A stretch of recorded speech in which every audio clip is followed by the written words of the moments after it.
From finishing 21st in a 20-car championship to triggering the most controversial title decider in modern F1, this is how Nicholas Latifi stumbled his way into legend status. Some drivers chase greatness, some chase records. Latifi, he chased the walls, and in the process, accidentally became the most iconic joke Formula One has ever seen. In a sport where the line between glory and disaster is razor thin, Latifi managed to dive bomb straight into legend, not through talent, but by crashing into the most important championship decider of the modern era. Oh no, Nicholas Latifi has crashed, and I think that is at turn 14. That will be a safety car. This is the story of the man who became known as Goatifi, Formula One's biggest clown. Nicholas Latifi was born into generational wealth. We're talking billionaire dad, heiress mom, the kind of money that makes a Formula One seat a little more than just a dream, more like a backup plan. It was less about clawing his way up the ladder and more about already owning the building. He started karting at 13, which is basically retirement age by F1 standards, but cash tends to bend the rules. And, to be fair, he wasn't totally useless. He picked up a few wins in the Florida Winter Series, bounced around in Formula Renault, GP2, F2, slowly climbing the ranks, always with the shadow of doubt trailing behind him. But here's the thing, out of 110 races, he didn't score a single championship podium until 2019. The only thing consistent about Latifi was that he kept getting out-qualified by his teammates every single season. Even when he had decent machinery, there was just something off. But money moves mountains. In 2016, he landed a test role with Renault, a move that had more to do with funding than raw pace. He wasn't their fastest option, but he was their most convenient one. Not long after, he secured a development seat with Williams, a team already struggling and more than happy to accept financial lifelines. Latifi became the guy who was always there, in the paddock, in the sim, in the background of every team photo. Not quite essential, but too well connected to ignore.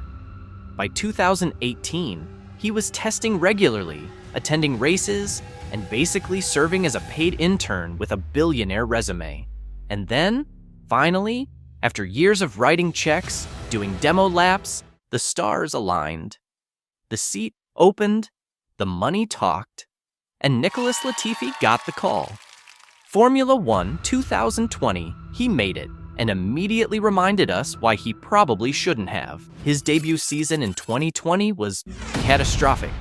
He finished 21st in a 20-car championship because Hülkenberg, who only raced 3 times that year as a COVID substitute, still scored more points than him.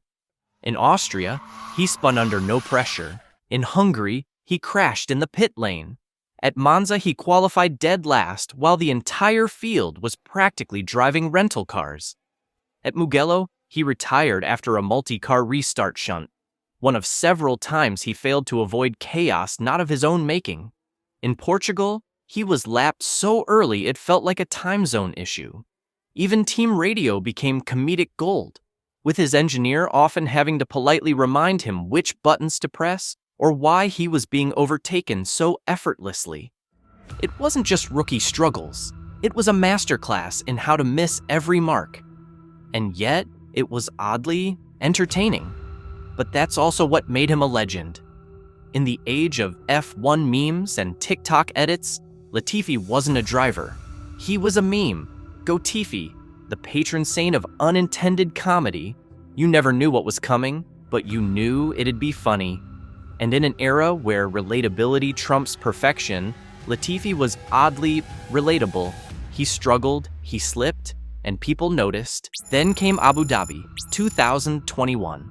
Max Verstappen and Lewis Hamilton were locked in the tightest title fight in years. One race, one final showdown. It was a script written for the gods. And then, from 16th place, Latifi crashed. The safety car came out. Race direction panicked. And the most controversial call in recent memory was made. Michael Massey let only some lapped cars through, handing Verstappen a free shot at Hamilton.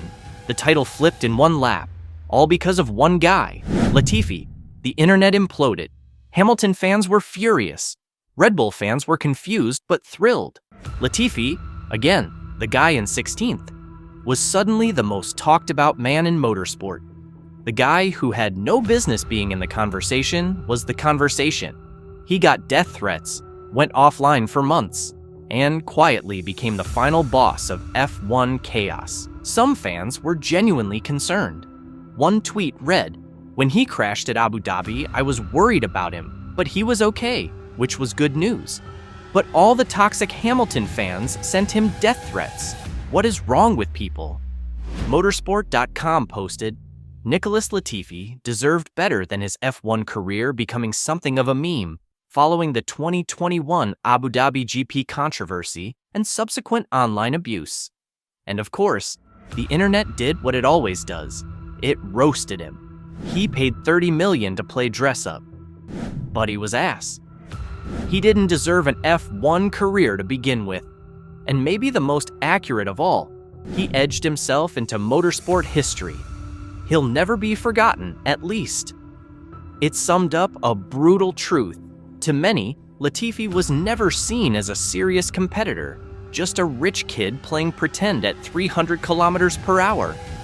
Latifi later admitted he hired security for a time and feared for his own safety, all for doing what countless backmarkers have done without consequence.